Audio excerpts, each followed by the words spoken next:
আলহামদুলিল্লাহ দর্শক, আমি এখন চলে আসছি পারিবারিক ছোট্ট একটা গরুর খামারে।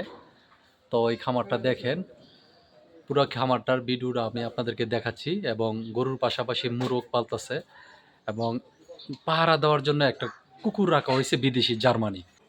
আমি এখন আসছি কিশোরগঞ্জ বাইজিতপুর উপজেলার পাশে উপজেলা অফিসের একজন কর্মকর্তা ওনার ছোট্ট একটা পারিবারিক গরুর খামারে। এখানে উনি গাভী লালন পালন করতেছে। তো ওনার ছেলেরা এটা দেখশন করে। তো ছেলেদেরকে চাকরির কথা বলা হলে ওনারা চাকরি করতে চায় না, বলে যে কিভাবে খামার করা যায় সেটা। তা আগে আরও অনেক গরু ছিল, এখন গরু একটু কমায় ফেলাইছে। তো উনি নতুন বাড়ি করছে, তো ওই বাড়িতে উঠে গেছে। এখন এই বাড়িটা ভেঙে তারপর আরও নতুন করে বড় করে গরুর খামার করবে। তো আলহামদুলিল্লাহ দেখেন, গরুর ঘরটা কিন্তু অনেক সুন্দর করে পরিষ্কার করে রাখা আছে। আসলে এই এলাকাতে গরু অনেকেই পালে, বিশেষ করে যে এলাকাতে অনেক এলাকাতে আছে মাংসের চাহিদা, অনেক এলাকায় আছে আপনার দুধের চাহিদা। তো আলহামদুলিল্লাহ এই যে পাশাপাশি এখানে একটা ষাঁড় গরু আছে। গরুগুলো কিন্তু আলহামদুলিল্লাহ অনেক ভালো। আর মাঝখানের যে খোয়াটগুলোই দেখেন, আপনারা অনেক সময় চার কোনা করে করেন, কিন্তু ওনারা এই যে একবারে রাউন্ড করে করছে যাতে পানিটা মাঝখানে থাকে এবং গরুরে খাওয়াইতে যেন সহজ হয়ে যায়। তো এই গরুটা যদি আপনারা দেখতে চান অবশ্যই আসতে পারেন। কিশোরগঞ্জ জেলা বাইজিতপুর উপজেলা অফিসে চাকরি করে মোহাম্মদ জামাল মিয়া, ওনার এই খামারটা উপজেলার পাশে ওনার বাড়ি। তো আপনারা আসতে পারেন, ভিজিট করতে পারেন।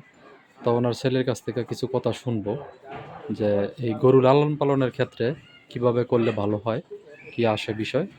তো উনি পাশাপাশি কিছু মোরগ পালে এবং একটা কুকুরও পালে বিদেশি, তো সেটাও আপনাদেরকে দেখাবো ইনশাল্লাহ। তো সাথেই থাকেন। এখানে দেখেন এই যে পারিবারিকভাবে গরুর পাশাপাশি কিন্তু এই যে দেশি মুরগ, বিভিন্ন রকম মুরগও পালন করা হচ্ছে। এই যে দেখেন অনেকগুলো মুরগ পালে, বাড়িতে ছেড়ে আলগাভাবে পালে। দেখেন মুরগগুলো অনেক সুন্দর। তো সম্মিলিত একটা খামার করতে গেলে এই জায়গাটাতে বড় করে একটা খামার করা হবে, যেহেতু বাড়ির কাজ শেষ হয়ে গেছে, এখন এই খামারের প্রস্তুতি নেওয়া হবে। এবং গরু এবং এই খামারকে পাহারা দেওয়ার জন্য এই যে ইয়ং ম্যানকে রাখা হয়েছে। জার্মানি জার্মানি দেখছেন কত সুন্দর।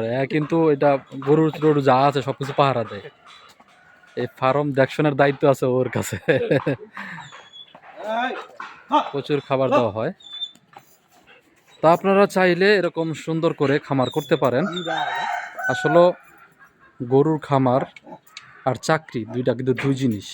অনেকে চাকরি পিছনে ছুটতেছে, আবার অনেকে আছে যে আস্তে আস্তে করে ছোট ছোট খামার দাঁড় করাইতেছে। তো ওনার তিন ছেলে, ওনার ছেলেদেরকে চাকরি কথা বললে কিন্তু কেউ চাকরি করতে চায় না, বলতেছে না আমরা খামারই করব। তো মোটামুটি খামার করে উনি ভালো আছে। তো গরুগুলোও ভালো, গাভী এবং ষাঁড়ের দুটোটা মিশ্রণে আছে। তো ওদিকে খামার বড় করা হবে। তো দেখেন আলহামদুলিল্লাহ গরু গ্রোথ অনেক ভালো। এই যে পিছনের ওইটা হচ্ছে ষাঁড়, আলহামদুলিল্লাহ ওইটা কিন্তু সামনের ঈদে বিক্রি করা হবে। তো দেখে অনেক ভালো লাগলো। তো আপনারা চাইলে এইভাবে সুন্দর করে খামার করতে পারেন। প্রথম অবস্থা আপনারা ছোট করে খামার করবেন, ছোট করে 2টা 3টা করে গরু কিনে তারপরে লালন পালন করেন, সবচেয়ে ভালো হয়। আর সবচেয়ে ভালো হয়েছে ক্রস গরু। যদি ক্রস গরু দিয়ে আপনি লালন পালন করতে পারেন, তাহলে আপনার এখান থেকে দুধও ভালো হয় এবং মাংসের দিক দিয়ে অনেক ভালো হয় এবং মোটা তাজা হয় ক্রস গরুগুলো বিশেষ করে বেশি। তো যাই হোক দেখেন, আর এই খামারটা যদি ভালো লাগে অবশ্যই খামারটা ভিজিট করবেন। তো আমার কাছে অনেক ভালো লাগছে, আমি নিজে একটা খামার করব। তো সেই জন্য আমারও এই খামারগুলো পরিদর্শন করি। তো এই খামারগুলো দেখে আমার অনেক ভালো লাগছে। তো আজকের মতো এখানে বিদায় নিচ্ছি। ভালো থাকবেন, সুস্থ থাকবেন। আল্লাহ হাফেজ, টাটা।